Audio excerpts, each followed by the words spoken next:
Salutations, everybody. Welcome to the best damn movie-related show on the planet Earth, the John Campea Show, coming from right here in our quaint little studio. I'm, of course, your host, John Campea, whoop-de-doo, and tickle my nuggets. I'm joined in studio today by our technical director, Jonathan Boyko. I always get that reaction from people. Writer, director, producer, Robert Meyer Burnett. I want my nuggets tingled. And most I don't know what. importantly, There's only so much of me, Rob. you guys are here. Thank you so much for being here and making our little show part of your day. A show where we talk about our favorite things in the world, movies and movie news, TV and streaming, and all that stuff that gives us joy. We're awfully glad that you're joining us here today. I'm pumped. I'm leaving tomorrow.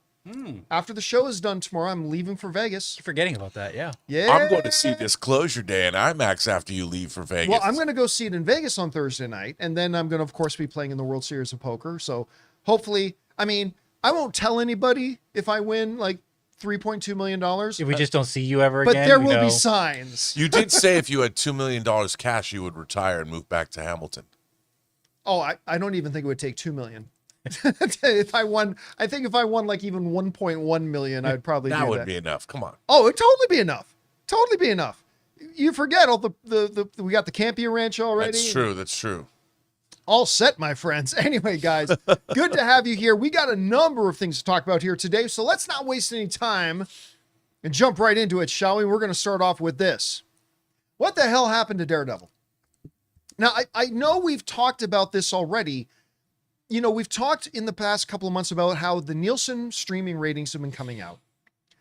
And every week, Daredevil failed to make the top 10. Daredevil Born Again Season 2. Despite the fact that it's really damn good. It was. Really damn good. Now, of course, the Nielsen ratings are on like a 1 month delay before they release them. And so as time after time that Daredevil Born Again Season 2, despite being really good, and everybody who watched it was like, this is exceptional stuff. I had a theory that maybe when the finale comes out, when we get the ratings for the season finale that capped everything off, people will get caught up on the show and then they'd be there for the finale. You often see finales get a bump, right? Well, the finale of Daredevil Born Again Season 2 came out in the week of May 4th to May 10th. I believe it came out May 5th.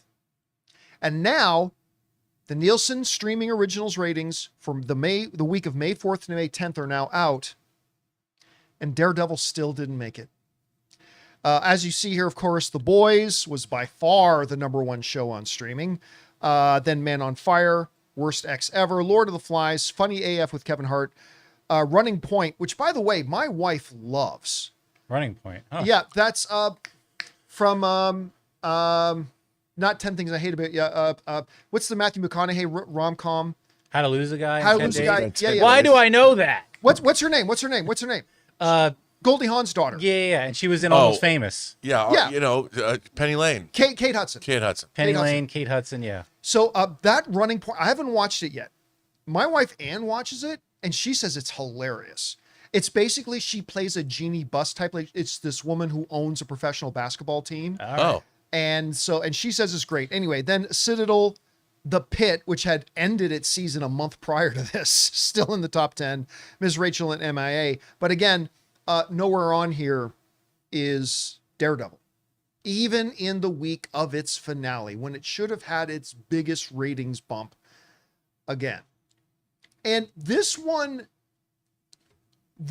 a head scratcher to me. Because, you know, it's one thing when we talk about underperforming Marvel properties or DC properties. And one of the first things we're often able to point at is, well, lack of quality, right? Ant-Man and the Wasp, Quantumania did not do well. The first thing we can do is, well, that was because it sucked. Yeah. You know, we get to point and say, well, it's because it sucked. I mean, that's not always the case. Quite often, excellent films or whatever don't necessarily have a great marketing campaign or find a way to find their audience. But Daredevil is a show that came with a pre-existing, you can take this chart down, with a pre-existing big reputation. Granted, Born Again Season 1 wasn't as good as the Netflix stuff, but I still thought it was pretty damn good quality. I still thought it was quite good. Season 2, to me, is on the level of the Netflix stuff. for when Daredevil was on there. And yet it was unable to crescendo. So, Rob, you and I have theorized before, when it was first becoming apparent that Daredevil wasn't cracking the big ratings and stuff like that. I mean, you had one like really good observation that, hey man, listen, in today's world, the way everything's grim and bleak and awful, maybe people don't want to watch something on as great as it was that's grim and bleak and awful. The other thing I've kind of proposed was we've always overestimated how many people even watch the Netflix version of it. I think that's always been overestimated. Maybe it's the rated R nature of it, but that didn't stop a Deadpool and Wolverine from making $1.3 billion at the box office. Maybe it's the lack of its legitimate crossover stuff with the rest of the MCU, but he did appear in Spider-Man No Way Home. I mean, so we've got a number of theories, each of which I think have some legitimacy to them. But even when you add it all up, I still don't really get this whole thing about Daredevil. If you stretch back to season 1, there have been 17 weeks of Daredevil Born Again releases. 0 for 17. Never cracking the top 10. With another superhero show way in number 1 with the boys. Anyway, Rob, we've had some time to sit on this. We've now had that one thing I was waiting for, the ratings for the week of the finale, and it still didn't crack it. What is this telling you? Have you developed any new theories about this? I don't know. What do you think? It's a little esoteric, but I think that my theory would be this, John. There was no, let's call it an intellectual engine that drove Daredevil to the point where you couldn't wait to see what was going to happen next. Like in The Boys, we all wanted to see Homelander had his ass handed to him by whoever was going to do it. And you knew people were going to die. Every week there was some kind of like, what's going to happen? You had to tune in. Like, what's going to... With Daredevil, I mean, don't get me wrong, I say this loving the show, but there was a certain monotony to it. There was not some overarching... It was like, look, we knew that Kingpin at some point was going to be unleashed and all hell was going to break loose. But the story itself, and while I love the dynamic with him and his wife, and I like what was going on, it wasn't really breaking any new ground or was doing something like, oh my God, I have to find out what happens. Even though it was good. And I think in this day and age, with so many things capturing people's attention, you really have to give them a story that they can't wait to see what's going to happen in the next chapter.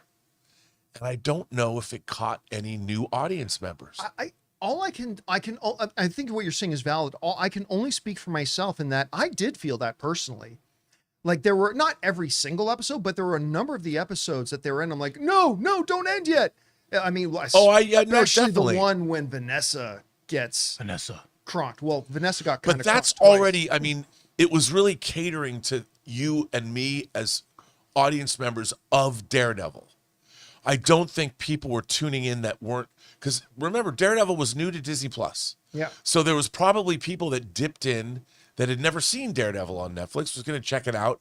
And because they had no context, they're like, this really isn't for me.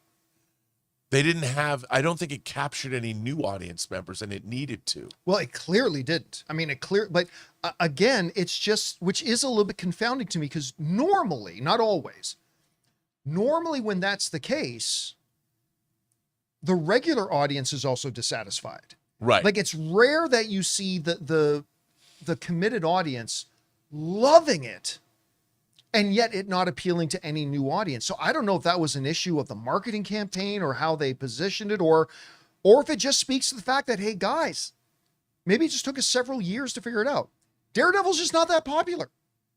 Yeah. I mean, I love them, but I don't know. Maybe that's what we're left with. But I really thought, Rob, I would have bet $5 that when we got to the week of the finale, it would have crescendoed and not taken number 1, but maybe popped up at number 8, number 7 in the spots. And it didn't. It just didn't. So anyway, guys, question is for you. You now found out that Daredevil never once cracked the top 10 on the streaming originals list, being beaten out not only by things like The Boys, which is by far at number 1, but things like Miss Rachel and MIA on Peacock beat out Daredevil. And I thought it was great. Anyway, whatever you guys think about it, jump down into the comments section below and let us know your thoughts. All right, guys. With that down, let's move on to this. There's a line where the sky meets the sea and it calls me. I almost get teary-eyed whenever I hear that song. I love Moana. I'm not afraid to tell everybody that. Wasn't super big on the sequel, to be honest with you, but I love the original Moana animated film. Love it, love it, love it. Became a major streaming sensation. And you know what? I am one of the few people who have been, I'm all for them doing a live action thing. Because even when you just change mediums, to me, it creates a different experience. Even if it's the exact same story, when you change mediums, it gives you the opportunity to give new sensations, new experiences, and just have a totally different experience with it. I agree with that. And I've been all for it. I've been totally all for it. That being said, I have not been enamored with the marketing campaign. It doesn't look great. I think the girl looks wonderful. I think some of the visuals look really good, but it hasn't really been capturing me. Anyway, 2 big things about the new live action Moana film have hit today, or at least in the last couple of days. Number 1, they released this, what they are calling Moana's final trailer, which they aired. Best and and also, final trailer. What's that? Their best and final Their trailer. best and final trailers. Like, all right, you haven't been thrilled yet? Here's our best and final. And we also have been having some discussion about the early box office projections coming out for it. Let's start with the trailer. Much like the trailers for Masters of the Universe, and there was another one we were talking about where the third trailer was the one Supergirl. yes, Supergirl, where that's the trailer you should have let out with. While I don't think magnificent, I thought this new trailer they just put out today for Moana is easily the best one they've done so far. Agreed. Again, I'm not jumping up and down in my seat about it, but I'm like, you know what? This was a compelling trailer. Even Dwayne "The Rock" Johnson, who in the previous trailers have come across a little cringy, a little flat, this one was like, okay, this is Maui. This is Maui. And actually having some lines of the song of "You're Welcome" in there. And I'm like, you know what? And again, it doesn't give a lot away. I mean, but who cares? Everybody's seen the original Moana. Again, I am flabbergasted why this was not the first trailer you let out with. Because this was the best one. It's the best one they've done. It's the first trailer that made me think to myself, if I wasn't already completely bought in on Moana, this is the trailer that would have made me interested. And I really think that they waited too long to put out a trailer like this. So that's unfortunate. It's going to be interesting to see what kind of impact the marketing campaign has had when we get to its opening weekend. Now, speaking of opening weekend, the longer range forecast is now out for it. And right now, Box Office Theory is pegging that Moana, the live action movie, is going to open up to somewhere between 80 and $105 million. Wow. Now, that's a big range. That's a big range. Normally yeah. it's a small, they give smaller, but anywhere between 80 and 105 million. I've heard other internal numbers coming out saying right around 90. Now, to put that into perspective, let's take a look about where that would put. Let's say it opened at 90, 100, whatever. Here's the biggest opening weekends of the year so far. Down at number 5, we got Project Hail Mary at 80.5. Backrooms just cracked the top 5 with 81.5. The Mandalorian and Grogu at 81.6. Michael with 97.2. And of course, the Super Mario Galaxy movie, which just became the year's first $1 billion film. Congratulations again to Super Mario Galaxy on that. So let's say it does come in at 90. I'll make it the third biggest opening of the year so far. Won't stay in third. We got Spider-Man coming. We got Doomsday coming. We got Dune coming. We got Toy Story coming. But I mean, in perspective, if it opened at the top end of that range, 100, well, that firmly makes it the second biggest opening of the year so far. And I think if they were able to come in even at 80 at the bottom end of the range, it probably knocks out Project Hail Mary out of the top 5. So I think overall they'd have to be happy with that.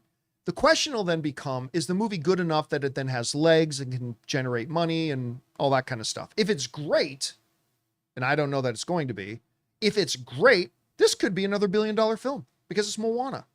If it's not so great, it might struggle. I'm going to make a bold prediction here, Rob. That range they're giving of 80 to 105, maybe I'm wrong, and I hope I'm wrong.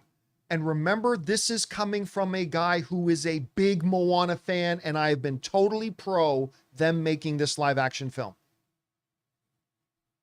I don't think it hits 80 on its opening weekend. Come on. I just think the marketing campaign up until this final trailer, which might be a little bit too little too late, I think it has simply been underwhelming.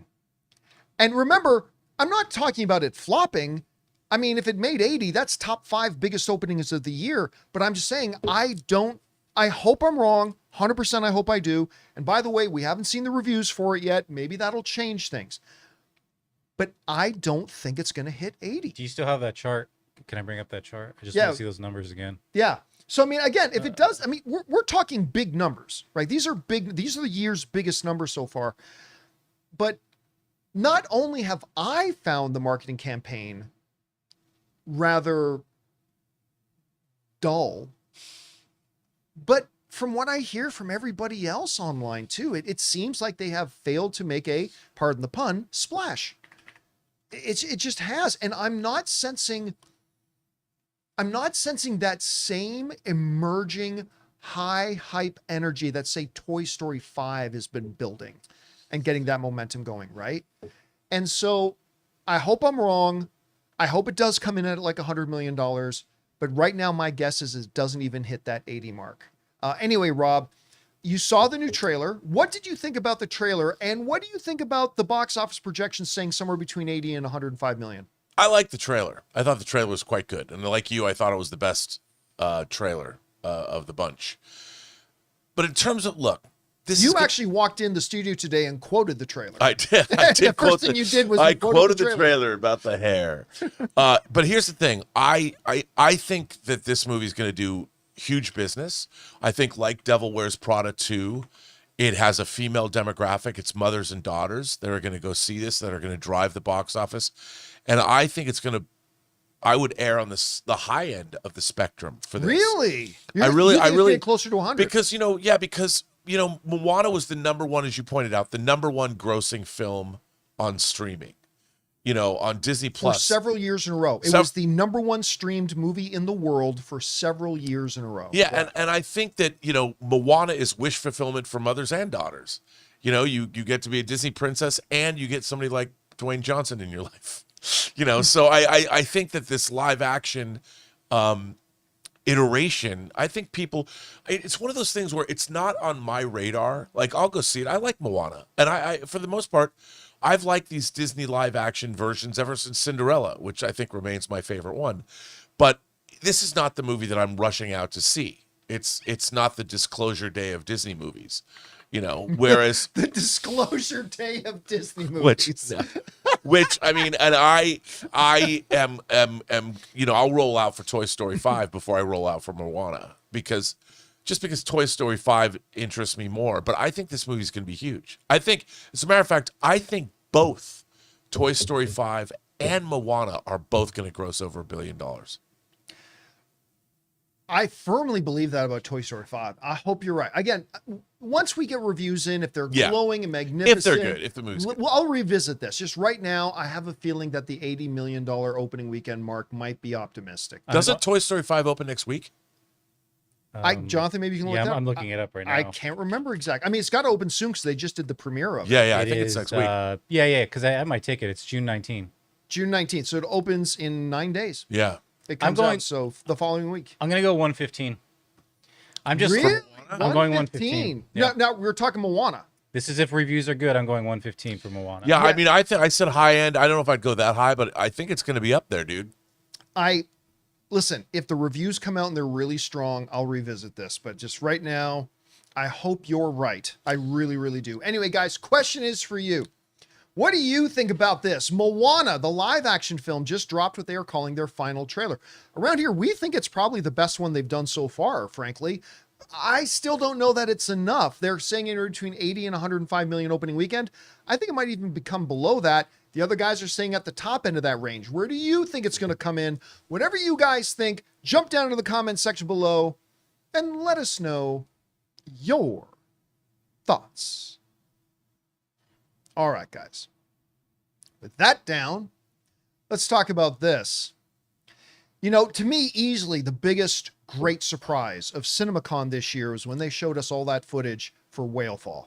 But if I had to say there was a second place, I mean, yeah, there was Dune, there was Doomsday, but I mean, they're talking about the surprise stuff, the stuff you weren't really thinking about. If there was a second place behind Whalefall, it would have been The Social Reckoning. Now, of course, this is I'm not going to call it a sequel to The Social Network. It's the spiritual sequel to The Social Network, written and directed by the same guy who did The Social Network, only now in completely different cast. And when we talked about it at CinemaCon and in our reporting, we said, oh my God, the stuff they showed looked amazing. It looked so good. Well, today, as reported here in Variety, they dropped the trailer for it. The Social Reckoning trailer. Jeremy Strong is Mark Zuckerberg, and Aaron Sorkin's Social Network sequel, by the way, starring Academy Award winning actress Mikey Madison, who I'm saying right now is going to get her second Academy Award nomination. I've only seen her in about 3 minutes of footage, and I'm telling you right now, she's going to get a nomination for Best Actress again. Guys, this is, I think, about 80% of what they showed us at CinemaCon. Like everything in this was in the CinemaCon presentation. We got a few, I think, one or two extra minutes at CinemaCon. This trailer looks remarkable. It has all you know what it feels like? What was that Tom Cruise one? I believe, was it The Firm?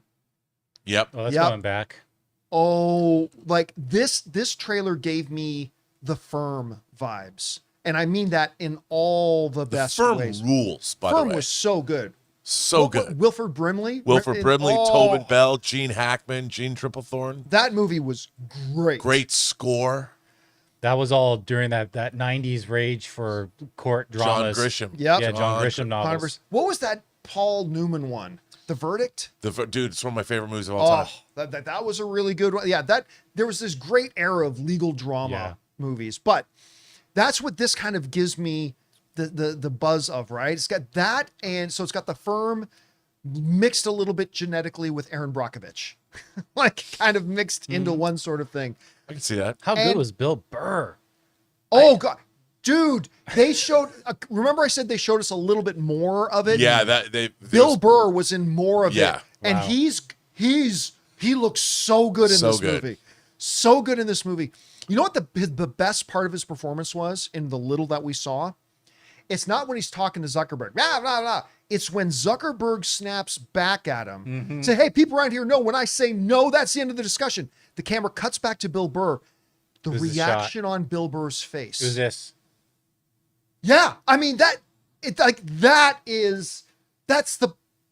when you can give amazing performance without saying a word, that's special. Bill Burr has the potential to be really special. We saw that in The Mandalorian. But I'll tell you what, not only is this interesting because we all know Facebook and Mikey Madison looks amazing. And I almost said Paul Walter Hauser, the bear guy. Oh yeah. Jeremy Allen White. Who is not Paul Walter Hauser. Looks great in it. Despite the rumors. Jeremy Strong looks amazing in this. Yeah, that's what I was gonna say. Is like with the first one when they had Jesse Eisenberg, he just looked like Jesse Eisenberg, and he was playing Mark Zuckerberg. But they really made Jeremy Strong look like Mark Zuckerberg. And I mean, I don't know Mark Zuckerberg, but man, the way he talked and moved and all that kind of stuff. But here's the other little added thing to it. Now, I say this as somebody who's used social media, Facebook, all that kind of stuff. I mean, I've started to wean myself off it more and more over the years. Like I dumped my Twitter account a while ago and I use it less and less, but I still use it quite a bit. That general thing of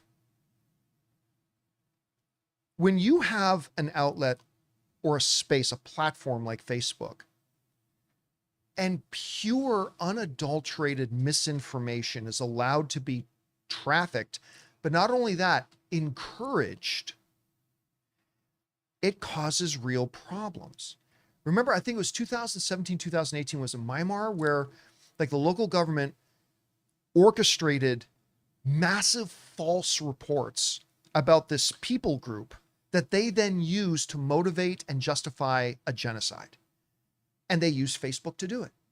I mean, over and over and over again, we've seen these things where blatant false information, blatant false stuff is not only allowed to be there, but pushed by Facebook because Facebook just wants engagement. And they say, oh, you like this rage stuff? We're going to feed more of it into your thing. And we don't really care if it's real or not, or the societal damage it can do. And there's this great line in it where Strong, as Zuckerberg says, I am a free speech absolutist. So you're okay if you're on the stand in a court, you should be able to lie under oath. Because if you say no, then you're not a free speech absolutist. We all understand there's very few things that are absolute, right? So the fact that it is both a spiritual continuation of this amazing movie in The Social Network, combined with these performances. Oh, you know what else reminds me of that Mark Ruffalo, Michael Keaton newspaper movie? Spotlight, that won Best Picture a few years ago. It has a little bit of that in there too. Combined with a true, real major problem, and that, you know, the real story about there being a whistleblower saying, yeah, Facebook not only knows this, they encourage it and they profit from it. And I'm not an anti-Facebook guy. Don't get me wrong. I'm still on Facebook. I still use it. It's a good way to keep in touch with my family and friends back home. But I mean, as a piece of art, this is something I am salivating to see. I thought this trailer was magnificent. Anyway, Rob, you had a chance to watch this again. Your thoughts on the Social Reckoning trailer? Well, I've made no secret of the fact that I think that the two most rewatchable movies of the last 15 years for me are The Social Network and The Big Short. I could watch those two as a double feature till the end of time. I have to throw Moneyball in there too. Moneyball's right up there. Moneyball's good. Yeah, right, that's a good pick on it too. Those and I don't know what's so compelling about these movies, considering they're, you know, a lot about financial issues, but I love them all. I love the actors. This has that same feel. I mean, it's Aaron Sorkin. You know, you've got now he's directing. Aaron Sorkin has turned into a great. I loved Molly's Game, his debut. I love Molly's Game. Love it. Such a good movie. It's so good. I love Molly's Game. I love the Seven, when he did the court drama. The Chicago Seven. I mean, it wasn't, the subject matter wasn't. I keep forgetting he directed that. Yeah. Yeah, and then of course. Didn't Sacha Baron Cohen get like an Oscar nomination for that? Yes. And then this is like catnip to me. I can't wait to see this movie because it does have a lot to say about the modern age, in addition to being kind of an intriguing courtroom drama, you know, and there's a whistleblower. There's just everything that appeals to me is in this movie. And to me, it looks, and you get to hear that pitter patter that Aaron Sorkin can write so well. I can't wait. I can't wait to watch these performances. I can't wait to hear the script said aloud. Everything about it. And they used the Trent Reznor theme. That was the cherry on top right at the end. Very end. So, you know, and that was the thing. God bless him. I hope they used and Trent Atticus. You know, it was. By the way, our one of our viewers in the live chat, another Charles, pointed out also he directed Being the Ricardos. Oh, that's right. Which was a tragically underappreciated movie. Really good though. Another really good one. And you know what? Again, you get a lot of these actors every once in a while will burst onto the scene and then quietly disappear. Mikey Madison isn't going to be that. No. You could tell in Honora that she's got whatever that it factor is that can just immediately, she's got this magnetic nature about her that you are instantly drawn to her on screen. And every second she's on screen in this trailer, I think has that same magnetism. Anyway, it's going to be, now watch the movie sucks. But I'm looking forward to it. I'm predicting great things for it. Guys, question is for you. Did you have a chance to see the new trailer, the first trailer for The Social Reckoning, the spiritual follow-up to The Social Network? If so, what did you think about it? Whatever your thoughts are, jump down into the comments section below and leave those thoughts there. All right, guys. With that down, we still got a couple of other things we need to talk about, including the new Spider-Man Brand New Day trailer has leaked.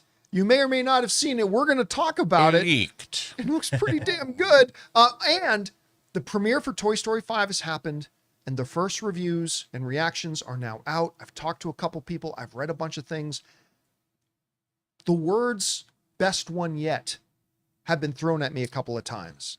We're going to talk about those reactions and a few things more in just a minute. But before we do, we're going to take a quick second here and thank one of the sponsors of today's episode of the John Campea Show, our friends at Hims. Guys, we want to take a second and thank a sponsor of today's video, Hims. You know, one of the hardest things about trying to lose weight is just figuring out what actually works. Because we've seen them all. There are a million trends, diets, and gimmicks out there. And honestly, it can get overwhelming. And that's why Weight Loss by Hims really stands out. Hims now offers access to an affordable range of FDA-approved GLP-1 medications, including the Wegovy pill at its lowest price ever and the Wegovy pen. With Wegovy at Hims, lose up to 20% or more of your body weight when combined with diet and exercise. It helps you regulate your appetite and eat less, so success is within reach. Plus, Wegovy is the first ever and only GLP-1 available in a pill for weight loss, so there are no needles needed. And the process is extremely convenient. Everything happens online. You connect with a licensed provider who determines if treatment is right for you, and if prescribed, your medication gets delivered right to your door.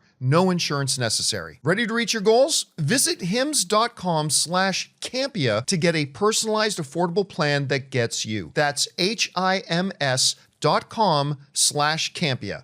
hims.com/Campea. Based on advertised cash price for 30-day supply of medication only. Membership required, fee not included, and billed separately. Weight Loss by Hims is not available in all 50 states. Wegovy is the registered trademark of Novo Nordisk AS. To get started and learn more, including important safety information, Wegovy clinical study information, and restrictions, visit hims.com. And thank you to our friends at Hims for sponsoring today's episode of the John Campea Show. All right, guys. With that down, let's move on to this. It's almost inconceivable. Inconceivable. I need that soundbite. Yes, we do. Everybody, we need Vincini on the sound pad there. That the idea that a movie could possibly, maybe, be bigger at the box office than the upcoming Avengers Doomsday, yet there are, and it won't be, but there are a lot of people who think that Spider-Man Brand New Day could end up being bigger than Avengers Doomsday. It won't. But the very fact that a lot of people think it could tells you a little bit about just how anticipated this movie is. First trailer came out, looked pretty rock solid, including like some of the little clips they put out. I love that clip that they showed of the house party of Ned and MJ, and Peter shows up. Like, it's heartbreaking and moving and yet fun all at the same time. And it's being directed by Destin Cretton, who of course directed Shang-Chi, one of my favorite MCU movies since, Endgame. Everything's looked really good about it. Well, there's a new trailer coming next week when the tickets go on sale. And that trailer has leaked. We'll explain the quotation marks here in a second. But the trailer has come out Sunday. Now, we're not going to show it or show images of it or whatever, because, I don't want to be subject to any content takedown notices. But it's out there. I had a bunch of you guys send me the links to it earlier today. And I watched it. And oh my goodness. So by the way, thank you to Motown Mo for just sending in some support there. Thank you, man. There it is. Little hippos. This trailer. Now, I didn't get to see it in its full frame. I only saw it in the Twitter kind of... That's the future of cinema, John. I only got to see in that aspect ratio. So I'm sure there's things in the frame I didn't get to see. This trailer is awesome. It's awesome. Everything from, it dives into the basic narrative that we've already known. Peter's experiencing more genetic mutations. Of course, he had some when he got bit by the spider, but the mutations haven't stopped. And now it's started. So we already know that he seeks out Professor Banner, who's of course the Hulk. And they touch on that a bit. And it's so funny. I got to sit here and watch Jonathan watch the trailer for the first time. And as soon as Bruce shows the wrist thing, right, saying, this is what stops Return of the Hulk. And like Jonathan said out loud, well, I'm sure that's not going to come back into play later. And sure enough, 30 seconds later in the trailer, it comes back into play. Seeing him Hulk out, and I said to Rob earlier, it's catnip to me seeing Hulk do his smack his big Right. clap. I love watching that on screen. It looks so good. And the way it just blows Spider-Man through all the walls and out the building. Oh my God, that looks so good. We got a little bit more Frank Castle in there. Yeah, a little more explanation of why he's there. Yeah. Yep, a little bit. And, the fact that it really gives us more of a sense, too, that Spider-Man trusts Frank, because when MJ's in trouble, who does he take her to protect her? Takes her to Frank. So it's like, The please, Frank. sociopath. Yeah, the murderous sociopath who almost, yeah. I do love when Banner said, "You're not in my class, are you?" Right. Yeah. I thought that was good. Yeah. You're Nice not in touch. my class, are you? Which I think looked great. The buildings being flown apart. I'll tell you what, though, my favorite part. There's a couple of comic book stories where they kind of go into Peter Parker has always held back. And at some point, he doesn't hold back anymore. I can't remember the name of the actual storyline, but there's this one where Aunt May gets killed as a result of an order that Kingpin gave. And, in the comics, Kingpin and Spider-Man have battled. But Peter Parker was so pissed off, he literally just ripped him to pieces. Like it's not even a competition. Like he just goes in there and demolishes Kingpin. And I got a little bit of a sense of that when Peter's fighting Scorpion in the trailer. And Scorpion's like he's getting his shots in and says to Peter, I missed you. You miss me, Spidey? But then inside the mask, you see Peter's eyes turn black. And you're like, in my best Dave Chappelle? Oh no. Something bad is about to happen. And, he does Scorpion dirty. He starts bitch slapping Scorpion. Oh, and I don't know if he kills him. It's certainly, he does his best Hulk on Loki imitation, smacking him around and like throwing him into a bus or something like that. It's like, it's like, I've had enough of you, boy. And he just starts beating the living hell out of Scorpion. And it's that point he goes to Dr. Banner and says, I got to stop this. I got to do something about this. And I just thought it looked good. I don't think we saw Sadie Sink in it. Nope. No. She's been like the most guarded, obvious secret ever. Yeah, worst kept guarded secret. She's going to be Jean Grey, but I don't know that for a fact, but it seems to me like she's going to be Jean Grey at any rate. And then even just the little thing near the end when he's just at Aunt May's gravestone, hearing the words really said and saying, "Miss you, May." There's something so wholesome about that and so great. That's an element. That wholesomeness has always been one of that little X Factor genes in the Spider-Man movies, right? That you can plop those in there. You don't get a lot of that in Thor. You don't get a lot of that in some of the other ones. And that's fine. Maybe those other movies aren't the place for it, but it works here. Anyway, I thought this looked tremendous. And Rob, we're going to talk about the quote unquote leak in a second, but just for now, you had a chance to watch this leak trailer and I can't wait to watch it in full 4K, all that kind of stuff. What did you think about the trailer? I loved it. But you know what really struck me about the trailer? It made me realize, like, in the 3 previous Spider-Man movies, there was a larger connection to the MCU. Obviously, we've talked a lot about how Tony Stark was a mentor to Spider-Man. Right. And then Doctor Strange was all over the trailer for Spider-Man No Way Home.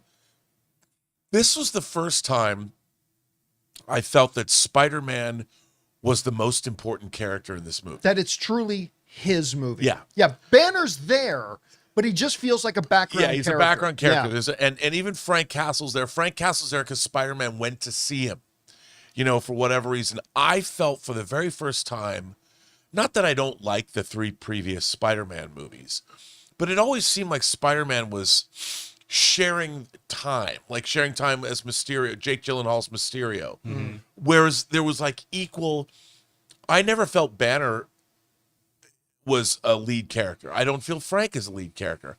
This movie feels like we're going to get a full meal of Spider-Man's journey. And you know what I was talking about?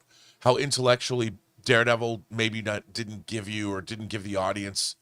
This movie tells me that I'm going to take a journey with Peter Parker and Spider-Man. there's a lot of places to go. Yeah. He's mutating. He has to deal with Punisher. He's got to deal with Scorpion. He's got to deal with MJ and Ned not knowing who he is. He's got to deal with missing his aunt.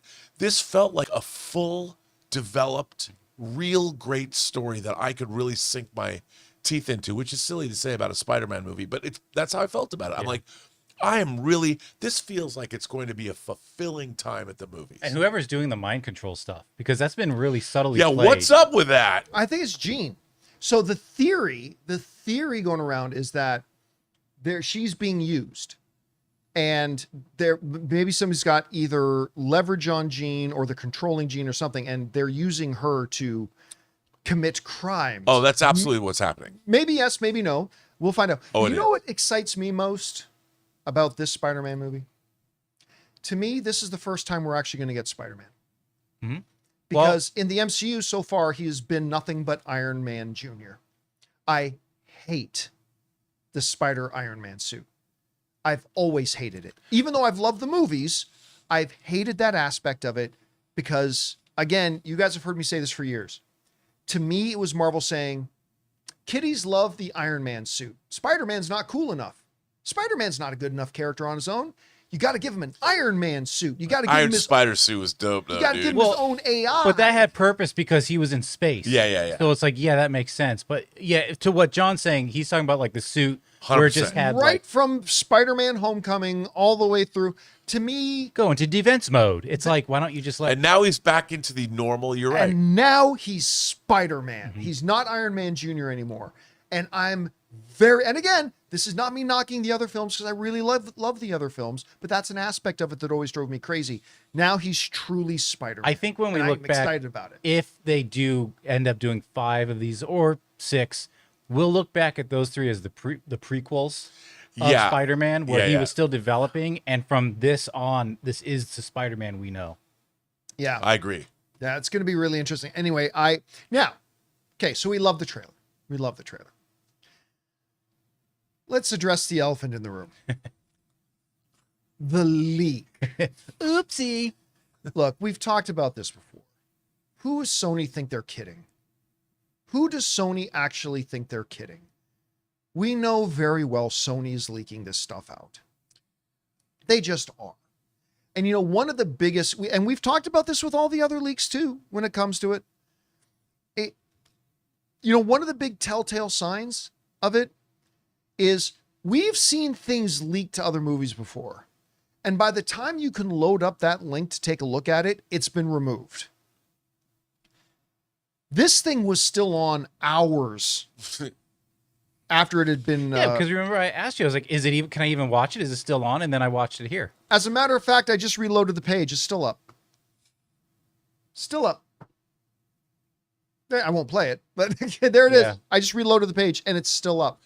Well, also, You it's know how got 2 easy it is? watermarks on it. Yes. It's got the X and it's got Sure, property but of Sony. that is, you know X what? gonna I'm give it to you. sorry. I'm sorry. Sony does not put a big red X on stuff that people just internally are watching. No. Bring this up again. This is all prop setting. Yeah. This is all Sony going, oh, look, it really is a studio. It's a real leak. Oh, we didn't want this to be out there. Oh, heavens. No, they leaked this out. The fact that now I'm sure it'll be pulled down at some point to maintain the illusion. Here's the dumbest thing about it. It's working. Every time they have leaked something, every idiot, including the ones on this show, jump all over it, Guilty. lap it up, and you know what they get to do? They just got to release the trailer, and then they're still going to have the big explosion of hype when they do the official release of it. Yeah, I mean, look, I haven't got any insider at Sony telling me, yeah, we're doing this, but I mean, to me, it's rather obvious at this point. It is Sony themselves manufacturing an artificial hype around it. But again, I can't really cast any stones because it seems to be working. Because here we are. Because not only have I loved this, but it's not like I've seen the trailer now. There's still a full widescreen 4K version that I'm going to have to wait a few days to watch, right? And it's going to be just as exciting then. So anyway, Rob, I mean, look, maybe you think I'm a tinfoil hat conspiracy theorists, to me, there's no doubt. This is Sony themselves leaking these out. What do you think about that? Agree, disagree, and why? First of all, I 100% agree because it's all been center framed. They've repurposed this. If you're watching a widescreen image and somebody just leaked it, there would be whole shots where you wouldn't see anything in the frame. Can I play devil's advocate? Yeah. I 100% do believe they will release a Twitter version of the trailer. Oh, and maybe sure. this is just that. Maybe the leak is the Twitter version of the trailer. Maybe, but I still don't. I mean, this is too good. If it were a leak, I don't think that I just don't buy it. I mean, the way it was done. But yeah, they will release a Twitter version. And then look, like you pointed out, the red X is what does it. Yes, if it was a real leak, I mean, it's the red X. You look at that red X because that's what makes you can see, you think you've seen the trailer, but there's enough of obscure, that red X is enough of an annoyance that you're never going to not want to go back and watch. That red X is simply there because even though you might have watched it 45 times with this leak, you're still going to go back and watch it for that first time again because you want to see it without that damn X. And it's the X that makes you want to go back and see it again, which is why it's genius. You could say X going to give it to you. X going to give it to me. Because here's the thing. If this was an internal thing, why would they have the X on it? They wouldn't. I mean, you would have property of Sony Pictures. I've seen that Sure. on all the internal studio stuff that I've seen always have that. Like Academy screeners will say like property, like in the Yep, corner, like all that there's a kind of water. stuff. You don't put it. I'm telling you, the red X is window dressing. Yeah, It is of there course. to create and enhance the illusion that, oh no, somebody leaked our And you know what? You know what? You said we were the three idiots. We're making a segment on your show The three about wise this men. leak that's later going to be cut up as a segment and put on YouTube that is going to talk about this leak. And they're getting We're so meta. more bang for their buck than they ever possibly could hope. And we have played right into their hands. And by that's the way, fine. I love it. Yeah. I love it. I would have it no other way. I played you like a fiddle. I can't wait to That's what watch she the said. full 4K pure version of this. By the way, somebody in the live chat also kind of pointed out, I think it was Santiago, pointed out in the live chat that one other thing we should mention. I love the MCU. They've had a number of things they've put out that I think have been below acceptable levels, but still overall. But there's been a few little nitpicks I've had, and one of the biggest ones, one of the biggest mistakes I think they've made is Professor Hulk and the nerfing of Hulk. And I've never liked the Professor Hulk thing. I mean, he's got time travel. I mean, he's had some Moments. great moments. Yeah. I'm not taking anything away from that. Especially when he gives Ant-Man the hamburger. No, the taco. Or the taco. That's what I it actually was. like that bit. That was I did great. too. That was great. great. I call this a success. Yeah. Like, he's definitely had his moments. I'm not taking anything away from that. But I've hated that. And it looks like they have come back around to giving us Savage Hulk again. And that's the Hulk we need. That's the Hulk I want on screen. So, Well, and they gave us a device for this for future movies too, because yes. if I have yes. this thing or whatever, like Yeah. now you can reuse that So, in Secret Wars or whatever. Yes. but I'll tell you this. I'll tell you this right now. They better not have Spider-Man beating the Hulk. Like, find a way to get him back into Banner form. Yes. Find a way to distract him. Yes. Find a way to get him to calm down. Sure. They better not have Spider-Man straight up beating the Hulk in a fight. Like, I'm a very... Well, what about when he goes full on mutation? even then. The spider creature is going to fight the Hulk. No, because even then, even then, I think if they do, I think I no matter how much I love the movie up to that point, I think I'm standing up with my popcorn bucket and walking out of the theater. I probably won't, but in my head, I can see myself just doing that in my leaving. head. You can see yourself leaving, and I can see myself doing it. I probably won't, but in my head, I can see myself just totally getting up and walking out. So, anyway, I mean, like somebody putting out the Aaron in the live chat saying, "Well, Falcon beat Red Hulk." No, he didn't. No, he didn't beat him. He found a way to power him down. He did not straight up beat Red Hulk in a fight. Right. And that's one of the forgivable elements of that particular Captain America movie. Not a lot of forgivable elements, but I'll forgive that one. So anyway, guys, question is for you. Did you have a chance to see the leaked trailer for Spider-Man Brand New Day?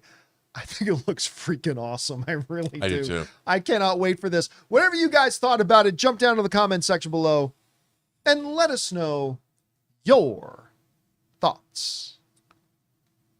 All right, guys. With that down, let's move on to this. It kind of shocked the world a few weeks ago when Fandango, the world's largest online movie ticket sales place, put out their annual survey of the most anticipated movies of the summer. The Odyssey did not come in at number 1. Spider-Man Brand New Day did not come in at number 1. According to Fandango, the number 1 most anticipated movie of the summer, according to all of their customers, is Toy Story 5.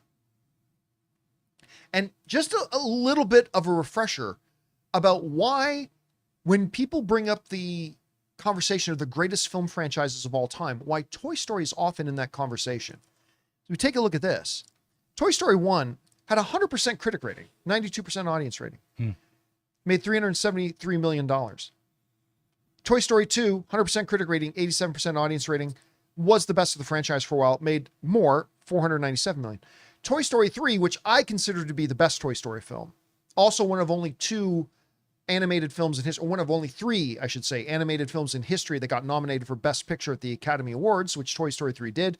98% critic rating, 90% audience rating, $1.07 billion.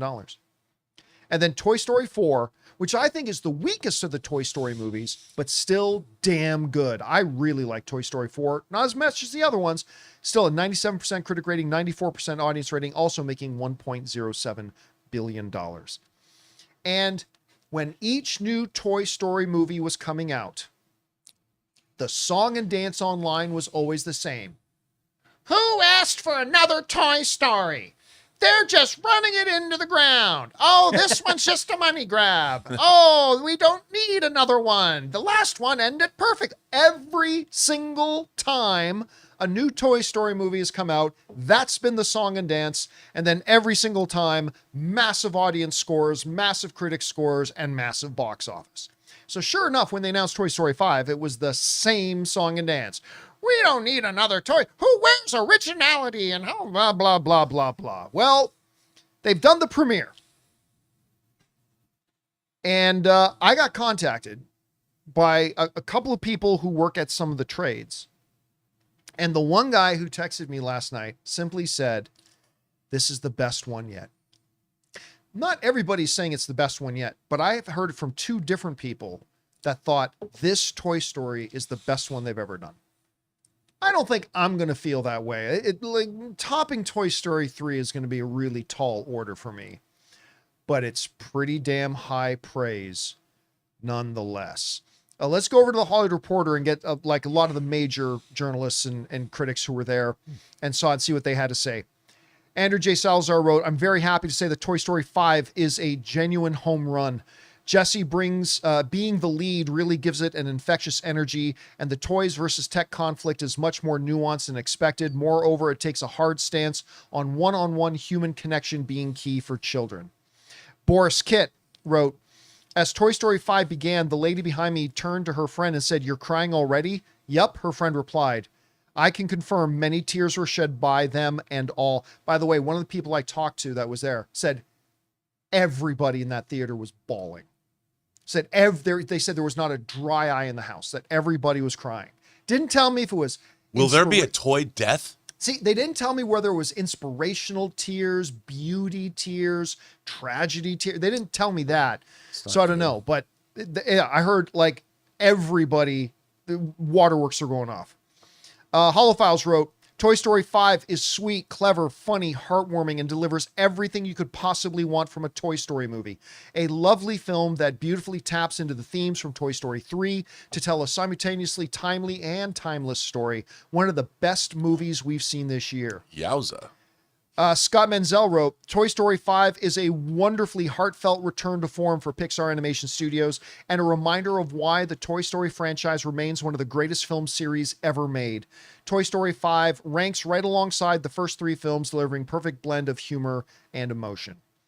Pixar Post wrote, Toy Story 5 is centered around friendship, loyalty, and the feeling of having someone in your corner when the world changes around you.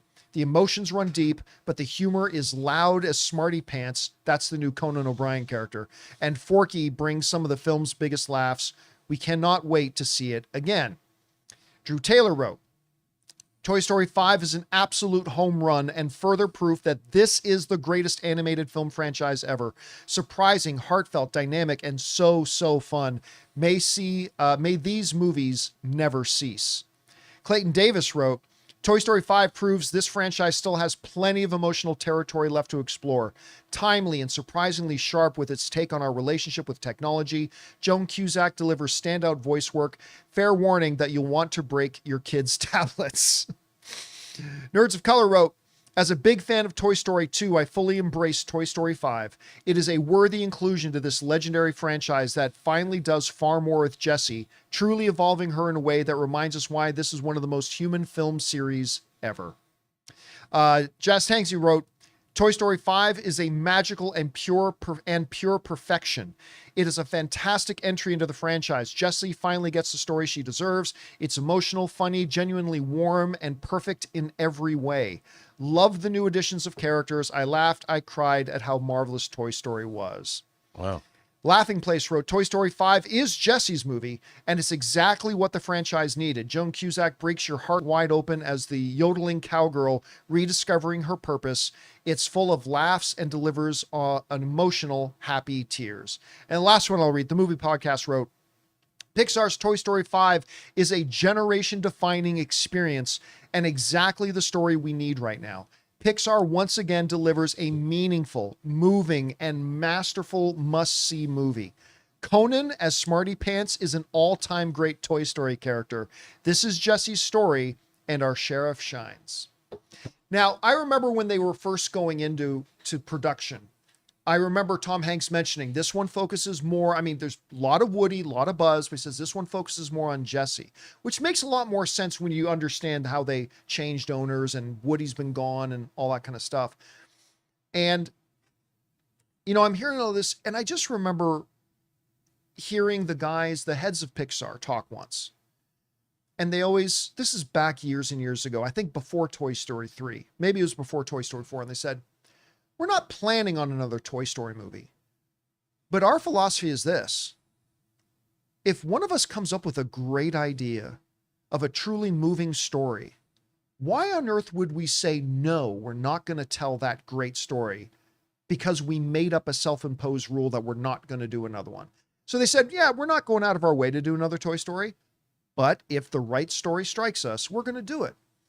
And it sounds like that's exactly what they stumbled across here. Rob, when I hear words like perfection, maybe the best of the series, all that kind of stuff, man, I don't know. That's building a pretty tall fence to jump over, because this is one of the, look, Toy Story is not just one of the greatest animated film franchises of all time. I feel totally comfortable saying this is one of the greatest film franchises of all time. Oh, of course. And for them to say it comes in at this level, especially coming off of Buzz Lightyear. Lightyear wasn't so good. Started great, not so good overall. This is one I'm dying to see. And listen, man, if it's as good as they're saying it is, and remember, all these people, these are not Gus's gas station folks. These are like major heavyweight players that are giving these reactions to this film. Not only could this thing open huge, I mean, I go back to this chart here. The highest grossing Toy Story movies are $1.07 billion. This could very easily end up being the highest grossing Toy Story movie of all time. Oh, yeah. So I am loving what I'm hearing. Anyway, Rob, you read all the reactions and stuff like that. Where's your anticipation level been like? What's standing out to you from the reactions we've heard? And how do you think this thing's going to do? You know, when I was first started working on DVD special features, one of the things that the company I was working at was the Toy Story, the Ultimate Toy Box we were working on. So I got to see a lot of footage of the process of how a Toy Story movie was made, and the rigorousness which they would do story reels and develop their story and make sure all the jokes worked and all that. And you realize that the people behind the Toy Story movies, the people at Pixar, but this was Pixar's first, franchise. There was so much thought and so much care and so much craft put into to the first two Toy Story movies, that it was the best of the best. Like, it was like watching an artisanal, I don't know, winemaker make the best bottle of wine that you could possibly have. And you could see it on every level at Pixar. Every department, every single person was putting everything they had into these movies. And I don't think that's ever changed. You know, the same was true of A Bug's Life. Early Pixar, they could never do wrong. And maybe, you know, they drifted away from that. But the Toy Story films, I think, stand as examples, I mean, obviously it's animation, of the very best of big budget studio filmmaking in the modern era. It doesn't get better.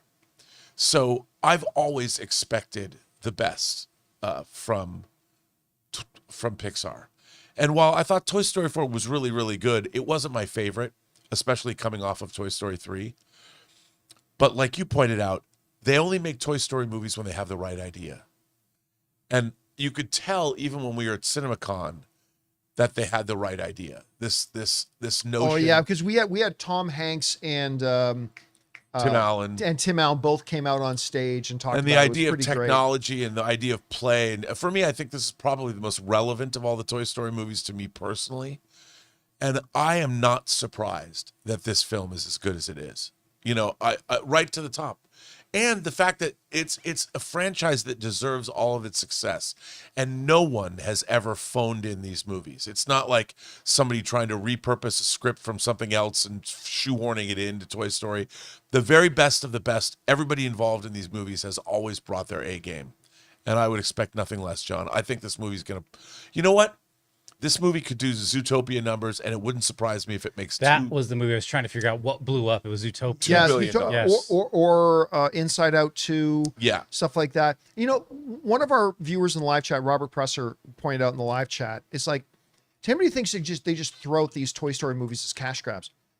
This is the 5th film in 30 years. Now, between Toy Story and Toy Story 2, there was only a 4-year difference. They waited 11 years to do Toy Story 3. Which is crazy. Then they waited another 9 years to do Toy Story 4. And now they've waited 7 years to bring us Toy Story 5. They're clearly only putting these out when they've got the absolute right story they want to tell, and they can do it absolutely the right way. A cash grab, I'm sorry, is just such an easy answer to give something when, like, Oh, yeah. did you watch them? Because there's no cynicism in these movies. It's not like, just schlock it out. People will love it. Jaws the Revenge is a cash grab. The That's Toy the one with Michael Caine. Yes. Hey, my that God. cash grabbed Michael This Caine a time. new house. Yeah, but yes, and the thing is, to call something like this a cash grab is ridiculous because of the amount of time and effort and creative energy that goes into these Toy Story movies. A cash grab is something that you toss off to cash in on the success of something that was once good. None of these movies have ever been a cash grab. And by the way, all movies are a cash grab Yes, because yes, they're are. commercial art. They're all made to make profit. And these movies, by the way, ain't cheap. No. So, a you lot know, of they better investment in make this. $1 billion or $2 billion because it costs a lot. I think it's interesting that we're getting 2 movies this year making commentary on, like, addiction to screen and the downside of being between this. And I'm being serious, between this storyline and then the social reckoning. It's about addiction to screens and social media, and it's kind of interesting. Yeah. It's going to be interesting to see how this... I'm very now dying to read the full reviews when those come out, but seeing these ones is pretty exciting. Anyway, guys, question is for you. What do you think about this? The first reactions have now come out of the Toy Story 5 premiere, and it's not an exaggeration to say they're glowing. By the way, apparently at the premiere, Randy Newman and Taylor Swift performed together. Yeah, At she the has her premiere. new song. Yep. Did you see she brought a VHS cassette I did not. of Toy Story and had the cast sign it to her? That's pretty cool. Pretty cool. That's pretty cool. Yeah. Okay, I wish I had that. Yeah. Anyway, whatever you guys think about it, jump down into the comment section below and let us know your thoughts. And all right, guys, that will do it for today's installment of the John Campea Show. Thank you so much for being here, making our little show a part of your day. Big special thank you to the thousands of you guys in the live chat there. It's been great reading along with you guys and seeing your thoughts and input as well. We appreciate you guys being here so much. Of course, big thanks to our technical producer, Mr. Jonathan Voico. See you guys later. Writer, director, producer, Robert Meyer Burnett. I will see you later as well. My name's John Campea, guys. Thank you so much for being here. And until next time, my friends, bye-bye.